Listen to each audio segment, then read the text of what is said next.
Santa Maria, Mãe de Deus, rogai por nós, pecadores, agora e na hora da nossa morte. Amém. Santa Maria, Mãe de Deus, rogai por nós, pecadores, agora e na hora da nossa morte. Amém. Ave Maria, cheia de graça, o Senhor é convosco, bendita sois vós entre as mulheres, bendito é o fruto do vosso ventre, Jesus. Santa Maria, Mãe de Deus, rogai por nós.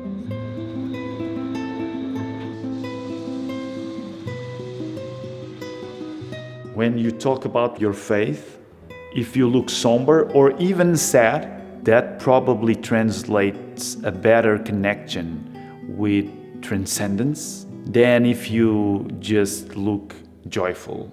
That's why there's so much room for sadness while believing in God in a place like Portugal.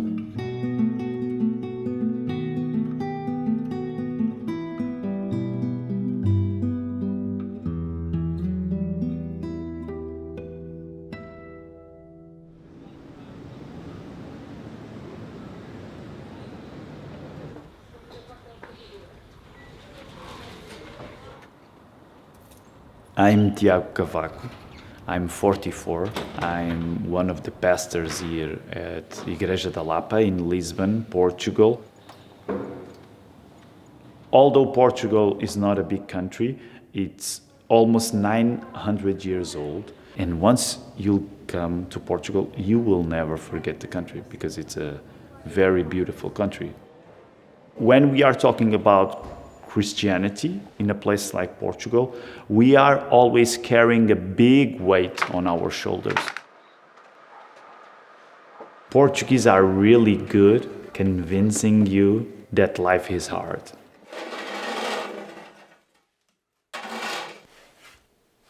If you give us a guitar, we will be giving ourselves completely to the task of telling how hard life is.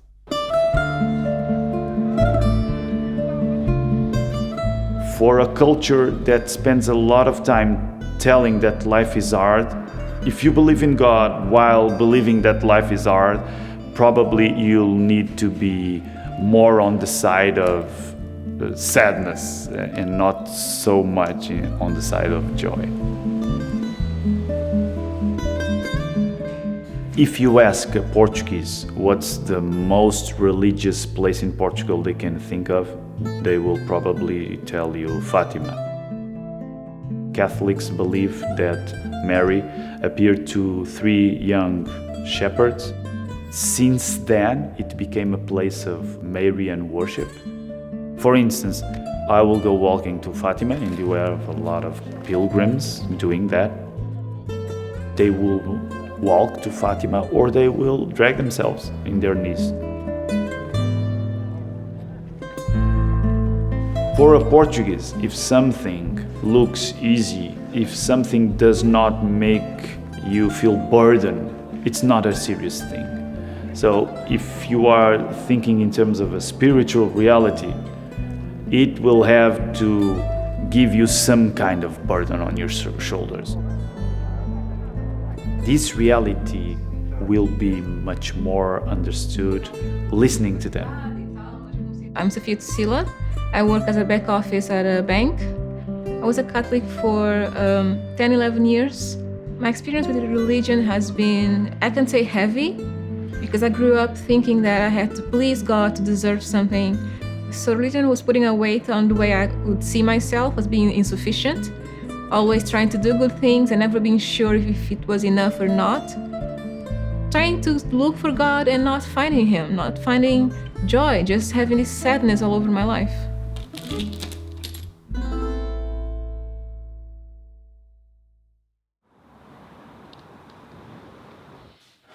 The first time I heard about desiring God was through a friend at the beginning of the church plant, and he told me about this Pastor John Piper.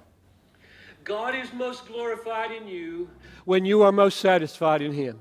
God is most glorified in you when you are most satisfied in Him. Is God really more glorified when I'm more satisfied in Him? Because it looks, it doesn't look right when you hear it for the first time. But then you go and you read, oh, He's right. That's why joy is such a central thing about the Christian's life. There is no final conflict between your highest exhilaration and God's highest self-glorification. None. No tension, no conflict. In fact, not only is there no conflict between your happiness and God's glory, but His glory shines brightly the more happy you are, if your happiness is in Him. It became clear to me that joy was a central aspect of being a Christian. Even when you are going through hard times and even sad times.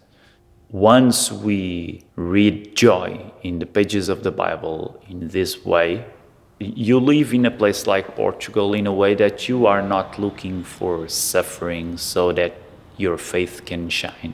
But you are looking for joy because you are already happy in God, although you can live sad situations. There's a big impact of desiring God in my personal life as a preacher, as a pastor, and then, thank God, it's something that also belongs to the congregation, to Igreja da Lapa as a whole. So 2 years ago, I was looking for a church online, and I found Igreja da Lapa as a Baptist church. The sermon here at Lapa helps me because it's the truth being told, the gospel being preached, and the gospel is powerful to change our lives. If God gets glory when we have joy in Him, joy becomes not so much something that can happen in your life depending on circumstances, but becomes the final goal. I do have sorrows, I do have pain, sometimes life gets hard. I still have that joy. It's clear, like I kind of am a new person. This is a very countercultural thing in our country. So talking about the gospel giving you a life of joy, of trust in God. If we have our joy in something worldly, something present, something that it ends, we will never have true joy. Just knowing that it won't change. It will never change. It will never not be glorious. It will never not be good. So this unchanging love is giving purpose, to my life. We are not shy when talking about being happy because God rescued us. Once joy becomes central, you point them to Christ. You point them to joy.